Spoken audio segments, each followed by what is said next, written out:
Bueno, hoy día vamos a hacer la semiología de la parte de cuello, presión venosa central, ganglios y tiroides. Entonces vamos a empezar por cuello.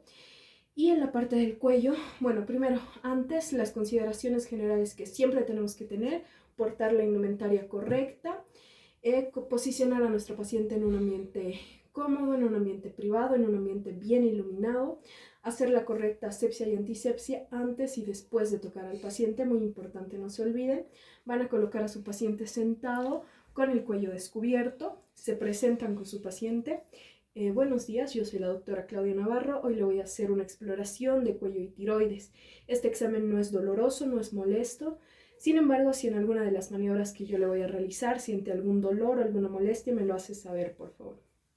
Entonces, con esto nos aseguramos que nuestro paciente entienda cuál es la maniobra, cuál es el examen que le voy a realizar y tener un consentimiento más informado y una buena relación médico-paciente. Entonces, lo primero que tenemos que observar en el cuello de nuestro paciente eh, va a ser, vamos a hacer la inspección. Primero podríamos ver pacientes longilíneos con cuellos largos y angostos, pacientes brevilíneos con cuellos cortos y anchos. Hay que evaluar la forma. En cada uno de los planos vamos a evaluar tanto anterior como laterales de ambos lados, y vamos a ver las diferencias que suelen existir entre pacientes masculinos y femeninos. En pacientes masculinos podemos observar la nuez de Adán, una prominencia acá en el cuello. Luego tenemos que observar el tamaño, que entra a lo que les estaba contando, de los longilíneos, que van a tener un cuello mucho más largo y mucho más angosto, y los brevilíneos van a tener un cuello más corto y un poquito más ancho. Van a evaluar la simetría en todo el cuello, igual en todos los planos, ver que no haya tumores, quistes, bocios, tortícolis a simple vista, que no haya ninguna deformación, ninguna desviación. Luego van a evaluar la piel, el tejido subcutáneo y el músculo. Tienen que evaluar la coloración de la piel, que esté todo uniforme, que no haya enrojecimientos de algún lado, que no haya ningún eritema, alguna mácula, alguna pápula, todo lo que les llame la atención en cuanto a la piel. Ver si no hay la presencia de edema en el cuello, enfisema, o cambios en la vascularización de todas las regiones del cuello. Luego tienen que evaluar la movilidad, y vamos a hacerlo de una forma activa y de una forma pasiva. De una forma pasiva le vamos a pedir a nuestro paciente: por favor, gira, mira hacia arriba, hacia atrás, ahora hacia abajo, con la barbilla hacia el mentón, hacia tu izquierda completamente y hacia la derecha. No he sentido ningún dolor, ninguna molestia, ¿no? Y luego la parte activa, en la que vamos a hacer lo mismo contra resistencia. Por favor, hacia atrás, contra mi mano, hacia atrás, gira, todo completo. Ahora hacia adelante, hacia el lado derecho y hacia el lado izquierdo. No he sentido ningún dolor, ninguna molestia. Ya. También algo que nos podemos fijar en la parte posterior son las protuberancias occipitales. Y podemos ver también las articulaciones esternoclaviculares, observar si todo está adecuado, si no hay ninguna malformación. Que también debemos evaluar a la inspección. Vemos algunas malformaciones congénitas o algunas anomalías congénitas.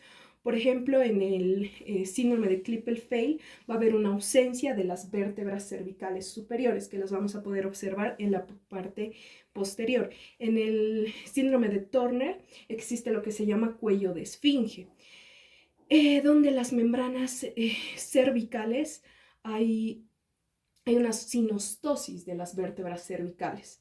Luego vamos a ver si hay otra alteración que existe, es la tortícolis congénita, donde vamos a ver acortamientos en el esternocleidomastoideo.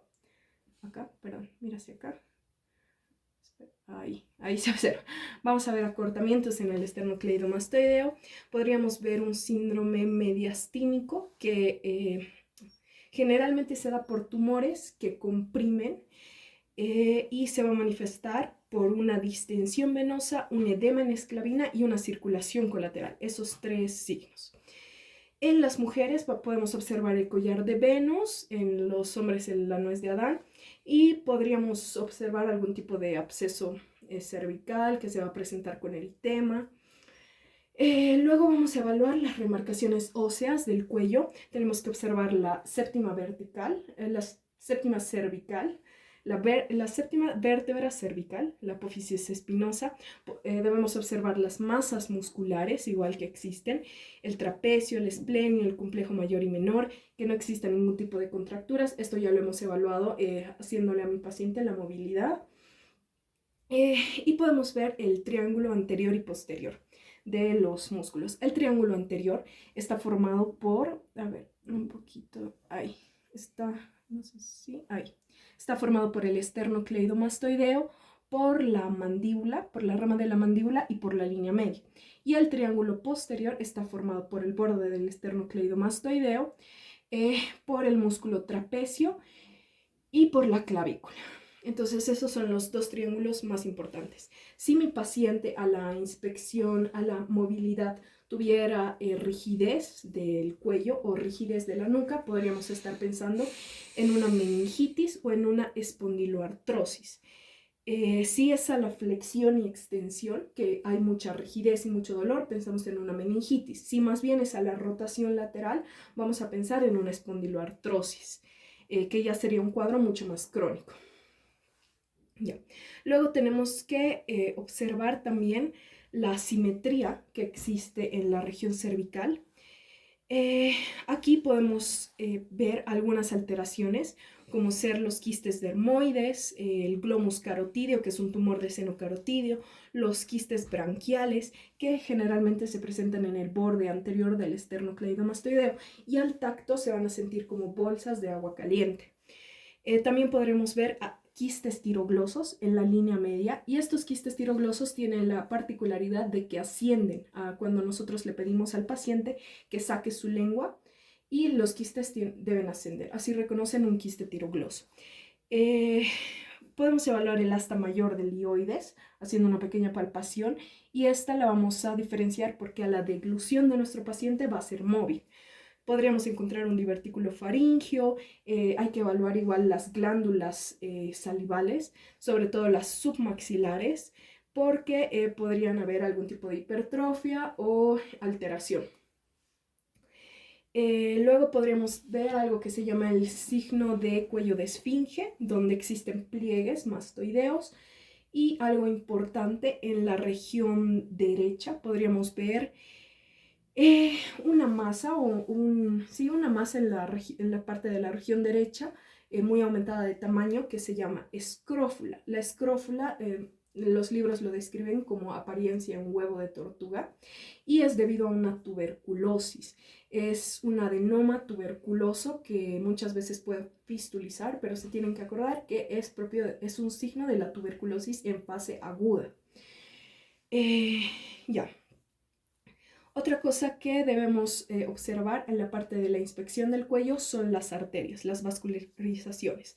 Podríamos evaluarlas si hay a simple vista pulsaciones de la arteria. Podrían ser mucho más visibles si hay algún tipo de insuficiencia valvular, como puede ser la insuficiencia valvular aórtica. Podríamos ver el signo de Muset, que igual lo vamos a ver en la parte cuando hagamos la semiología cardíaca, es importante.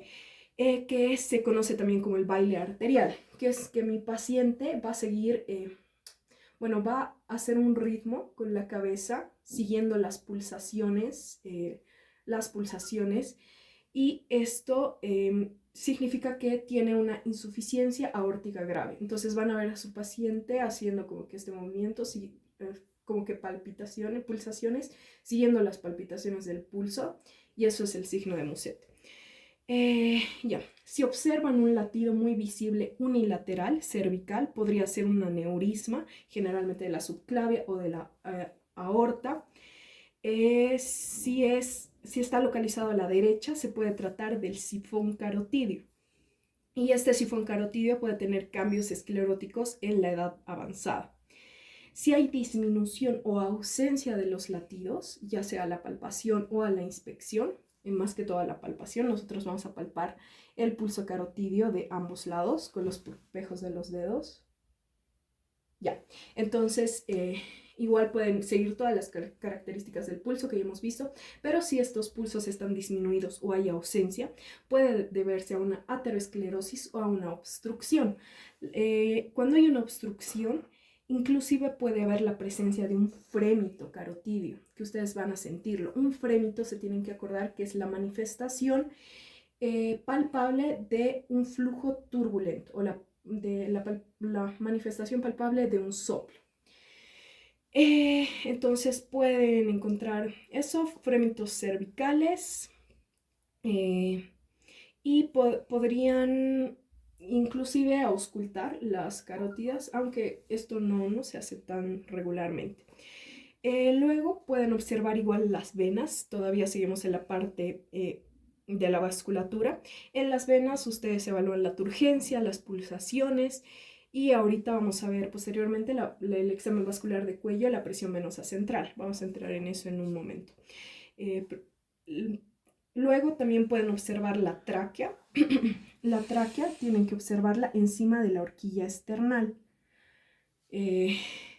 Podemos ir palpando con un dedo cada uno de sus anillos, con el pulpejo de un dedo, el que quieren, pueden palpar cada uno de sus anillos y sus rebordes. Pueden hacer una maniobra que se llama la del traqueolaringio, que ustedes agarran como pinza el cartílago cricoides y lo movilizan lateralmente, y debe ser móvil lateralmente. En esta parte de la tráquea ustedes podrían observar algún tipo de bocio retroesternal. Lo último que tienen que observar en esta parte son las glándulas, las glándulas salivales, la parótida, la submaxilar y la sublingual. En la glándula parótida pueden encontrar, en esta región, pueden encontrar abscesos, pueden encontrar inflamaciones, igual en cualquiera de las glándulas. Ahora vamos a aprender cómo hacer una correcta medición de la presión venosa central.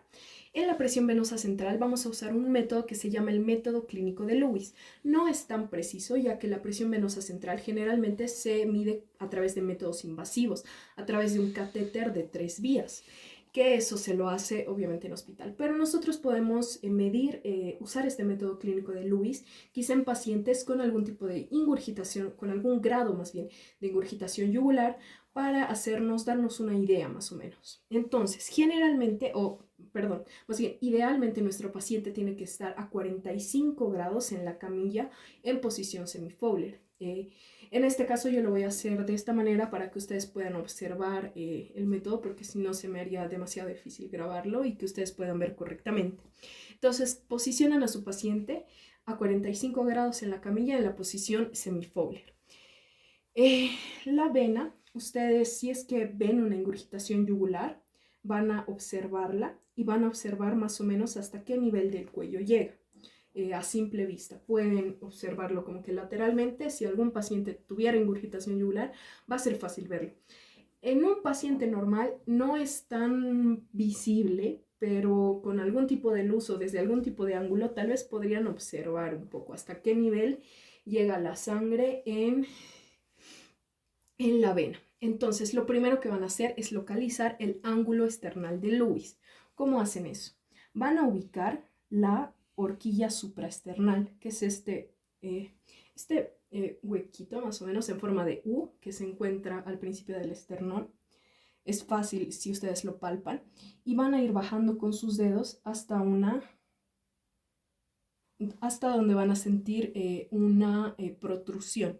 Y este es el ángulo esternal de Lewis. En el esternón hay una parte un poquito más elevada si ustedes bajan desde la horquilla esternal, y este es el ángulo esternal de Lewis.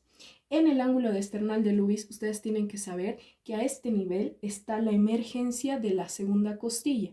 Este ángulo esternal van a ver que es bien importante y lo vamos a usar como referencia en otras partes semiológicas. Entonces pueden practicar el ubicarlo, inclusive en ustedes mismos, es bastante fácil de ubicar. A este nivel se encuentra primero la emergencia de la segunda costilla, la bifurcación de la tráquea, y a este nivel también está la cuarta vértebra dorsal.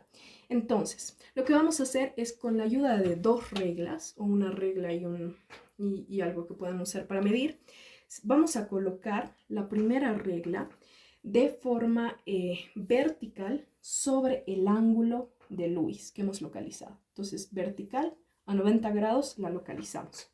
Luego nos fijamos en el cuello del paciente, que obviamente está ahora, imaginen que está echado. Vamos a fijarnos hasta dónde llega, hasta dónde se ve ingurgitada la vena o hasta dónde se ve llena la vena de sangre. Como les digo, a cierta luz, si es que tensan un poco la piel, puede ser visible. Y a ese nivel, hasta donde llega, ustedes con la segunda regla van a colocarlo y van a acercarlo hasta la primera regla, formando una línea recta.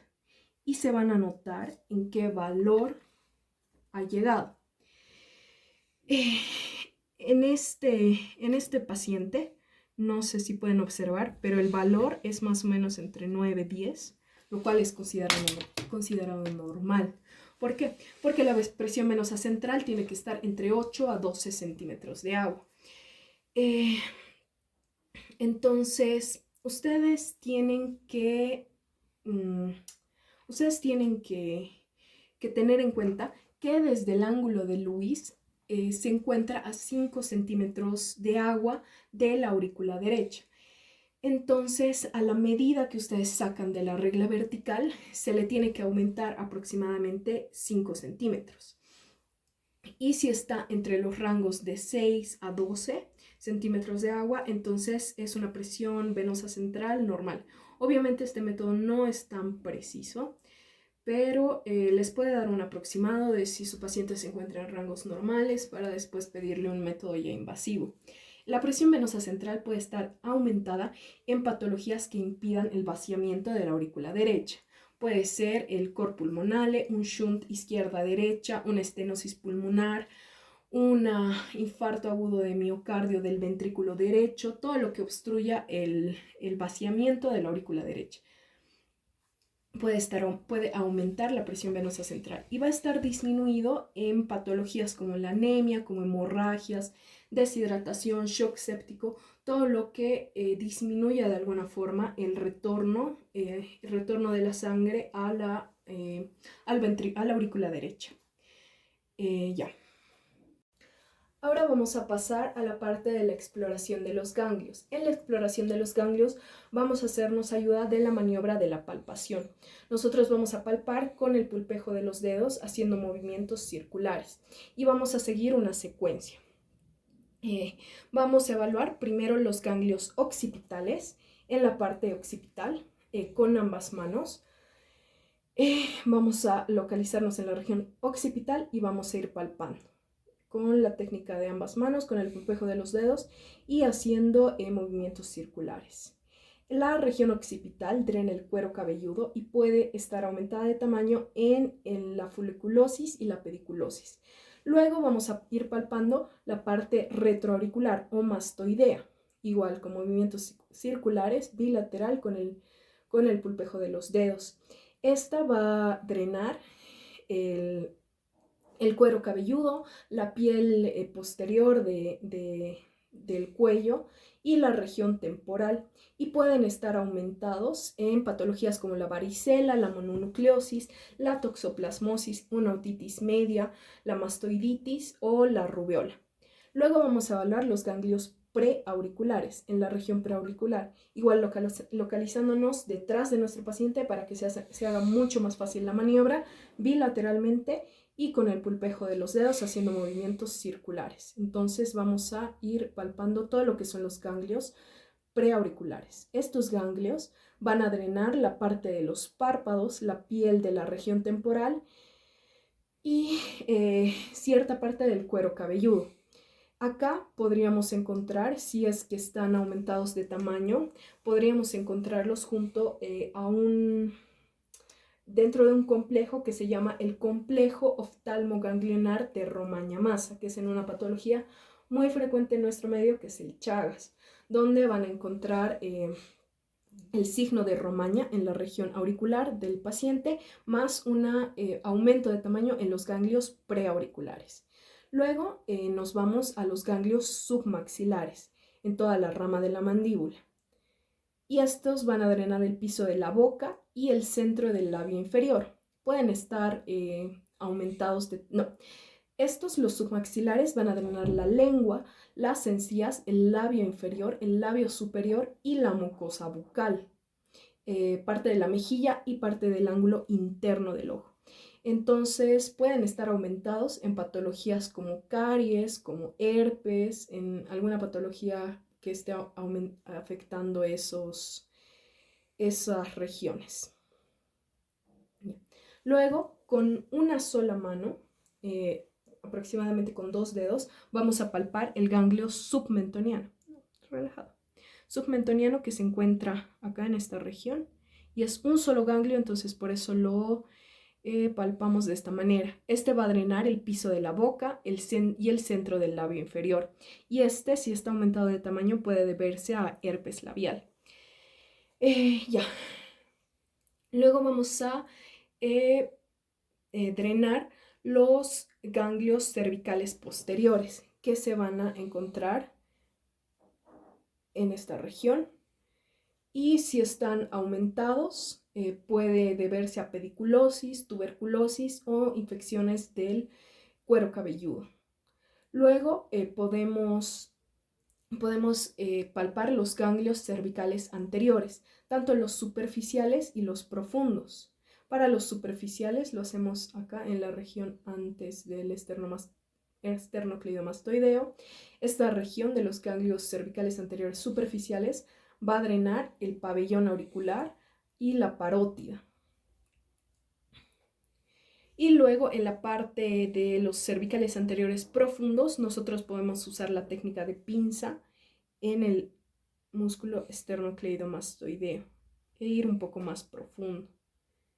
Estos ganglios, los cervicales anteriores, tanto los superficiales y los profundos, podrían estar aumentados en abscesos tiroideos, en tiroiditis, en linfomas, en VIH, en tuberculosis o en mononucleosis. Podemos evaluar el ganglio tonsilar, que estaría aumentado en faringoamigdalitis.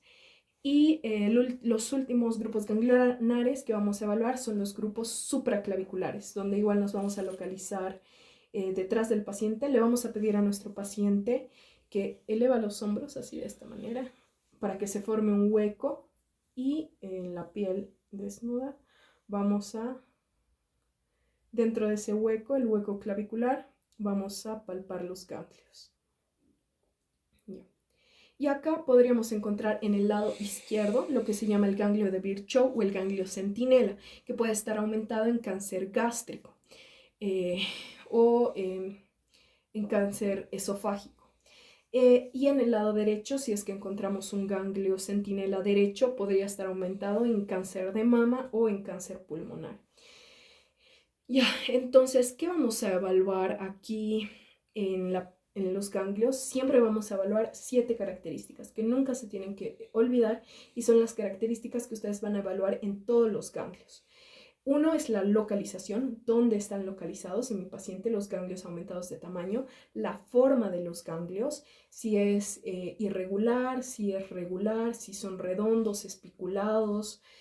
Van a evaluar los bordes, igual si son regulares, si son en estrella, generalmente si son más malignos, bueno, luego vamos a hablar de eso. Tienen que evaluar la consistencia de los ganglios, si son blandos, si son duros, pétreos. Evalúan el tamaño, un tamaño aproximado. Traten de no usar referencias, que muchos médicos lo hacen. No usar referencias, por ejemplo, es un ganglio aumentado de tamaño al tamaño de una cereza, porque para mí una cereza puede ser de este tamaño, para otra persona de otro tamaño. Entonces traten siempre de hacerlo en un aproximado de centímetros, que obviamente no va a ser tan exacto, pero nos puede dar una mejor idea. Entonces no lo hagan tanto con comparaciones, porque eso varía mucho entre persona y persona. Luego van a evaluar la movilidad de un ganglio. Si ustedes encuentran algún ganglio aumentado de tamaño, traten de moverlo para ver si es móvil o no, y van a evaluar si le produce o no dolor al paciente. Entonces podríamos hablar de características de malignidad cuando un ganglio generalmente están localizados unilateralmente, La forma es muy irregular, los bordes igual son muy irregulares, espiculados o en estrella, la consistencia suele ser dura o pétrea. El tamaño no suele ser tan grande como el de los benignos y no suelen ser móviles, suelen ser muy adheridos a planos profundos y generalmente los nódulos malignos nunca duelen.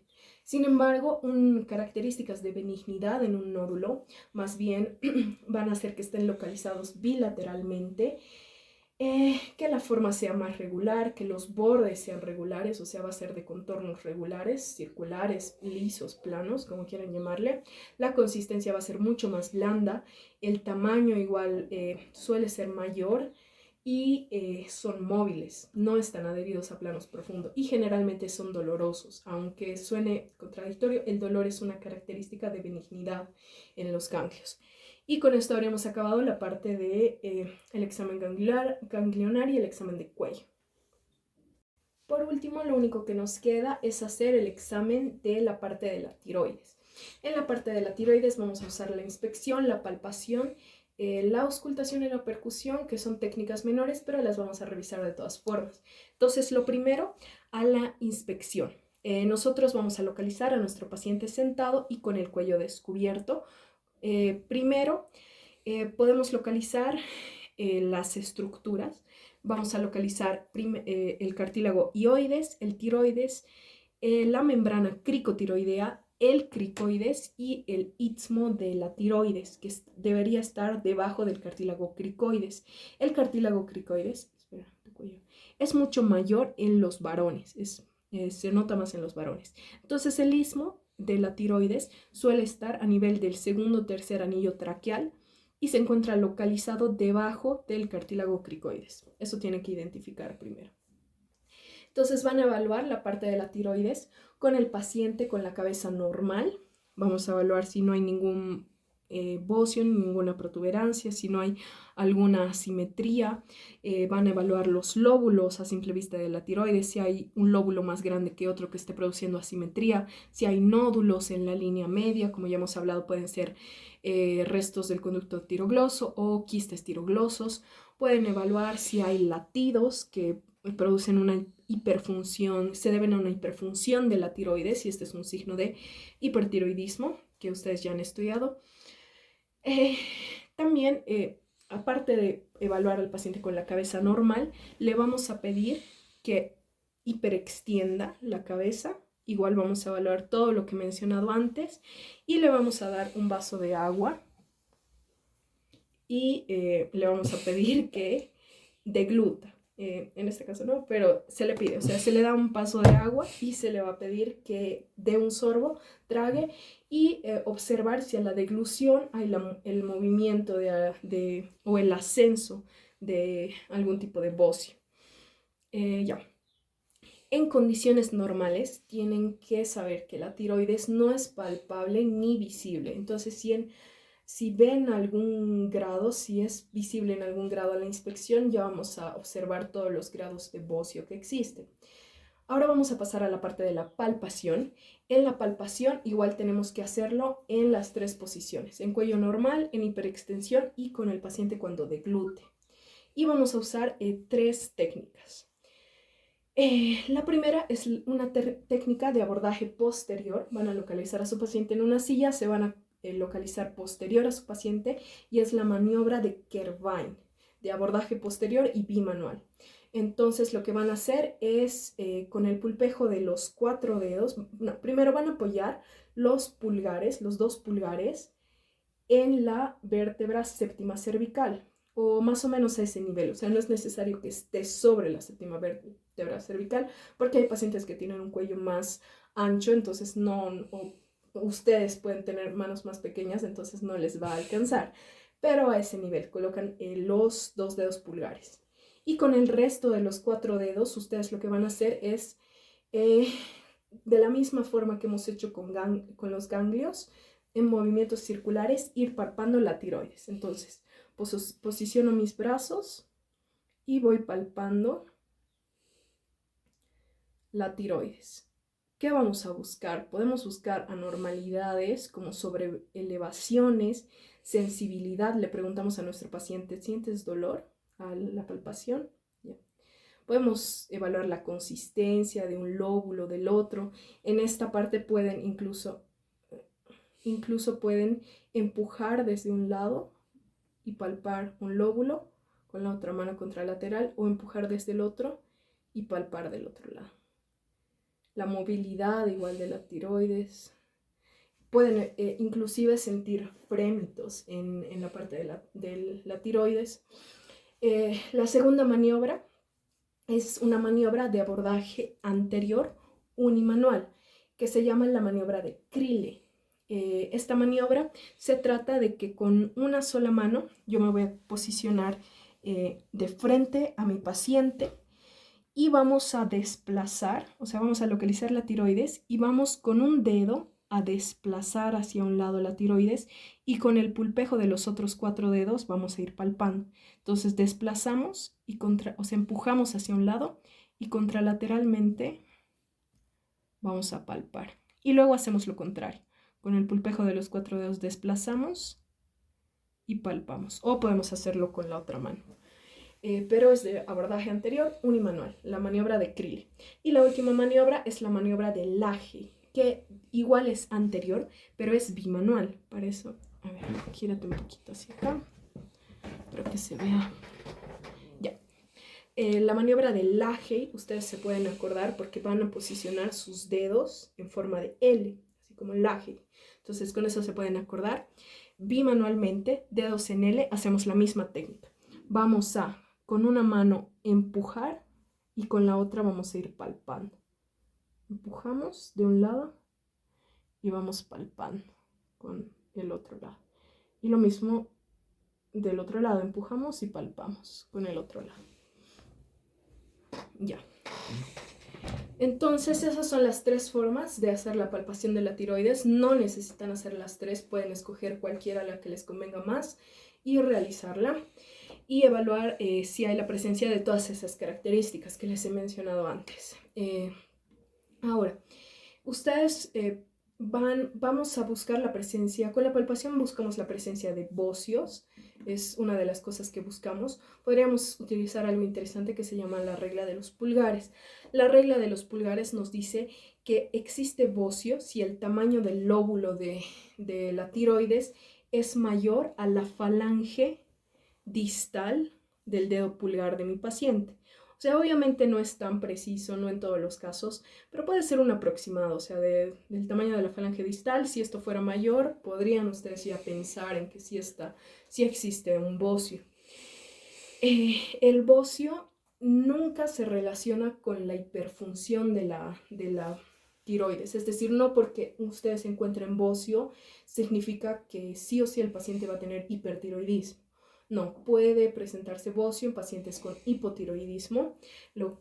Ya van a ver más particularidades de eso en la parte más teórica. Todos los signos ustedes tienen que correlacionarlo con la sintomatología de su paciente para ver si podría tratarse de un hipertiroidismo o un hipotiroidismo. Además de luego, ya con su sospecha, pedir toda la analítica necesaria para determinar si es una hiperfunción o no, si es que encuentran un bocio. Porque el bocio puede haber muchos tipos de bocio. Puede haber bocio difuso, bocio multinodular, uninodular, autoinmune, eutiroideo, hipertiroideo, hipotiroideo. Puede incluso ser un bocio maligno que se deba a un tumor.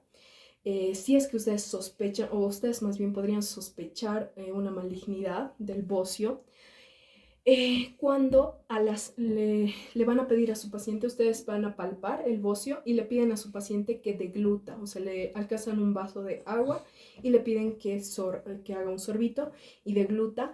Y el bocio maligno generalmente no asciende, hay una falta de ascenso a la deglución y la consistencia va a estar mucho más pétrea y no va a ser tan móvil. Hablando un poco más del bocio, tendríamos que hablar que hay los grados del bocio. Un grado 0 va a ser un bocio no palpable, un grado 1A, un bocio palpable, no visible en hiperextensión, es decir, cuando mi paciente esté de esta manera, un grado 1B, cuando va a ser palpable y visible en hiperextensión, un bocio de grado 2, cuando es palpable y visible en cuello normal, Un bocio grado 3 cuando es palpable y visible a distancia, o sea, no palpable a distancia, sino visible a distancia y palpable. Y un bocio grado 4 cuando ya es un bocio gigante. Algo que me he olvidado mencionarles, que igual es bastante útil, es hacer la maniobra de Marañón para ver si existe el signo de Pemberton. ¿Cómo se realiza la maniobra de Marañón? Ustedes le van a pedir a su paciente que suba los hombros, más bien que suba los brazos arriba de la cabeza. Vas a sostener ahí. Y van a pedirle que sostenga ahí los brazos durante 30 segundos. Así cronometran durante 30 segundos. Esta es la maniobra de Marañón. Entonces ustedes con esta maniobra van a poder ver si hay la existencia de un signo que se llama el signo de Pemberton. ¿Cómo se van a dar cuenta? Cuando mi paciente esté levantando los brazos, no van a llegar a los 30 segundos porque antes el paciente va a presentar una ingurgitación yugular terrible, o sea, va a aumentar la ingurgitación yugular y al paciente le va a producir una sensación de ahogo y una fatiga muy anormal. Entonces no va a resistir los 30 segundos y los va a bajar de golpe, se va a cansar y va a haber un aumento de la ingurgitación yugular. Entonces, si es que el signo de Pemberton es positivo a través de la maniobra de Marañón, podemos sospechar que exista un bocio intratorácico. Entonces, si ustedes sospechan de este tipo de bocio intratorácico, que tal vez es difícil de palpar, pueden utilizar esta maniobra. Si, digamos, el paciente está con muchos signos de alguna disfunción tiroidea y a ustedes les es difícil palpar el bocio, pueden usar esta maniobra. Ya. Luego, otra técnica que se puede usar en algunos casos es la parte de la auscultación. En la parte de la auscultación, ustedes con la campana del estetoscopio van a auscultar la tiroides. Normalmente no van a escuchar nada, pero en algún caso esto les podría ayudar a su sospecha diagnóstica de una hiperfunción tiroidea. O puede darse el caso de un soplo tiroideo que pueden escuchar ustedes a la auscultación. Igual por una hiperfunción tiroidea.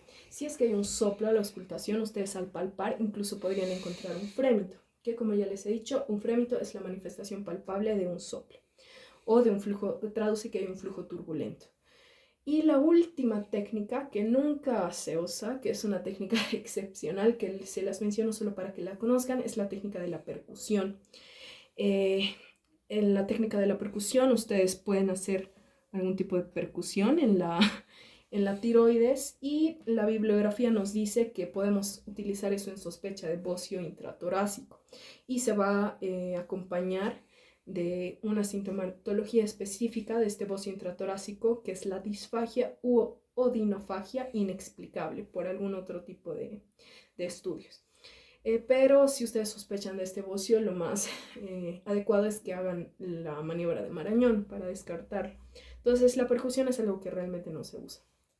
Y ya, esto sería todo el examen de la parte de cuello, ganglios, presión venosa central y tiroides. Y con esto habríamos acabado.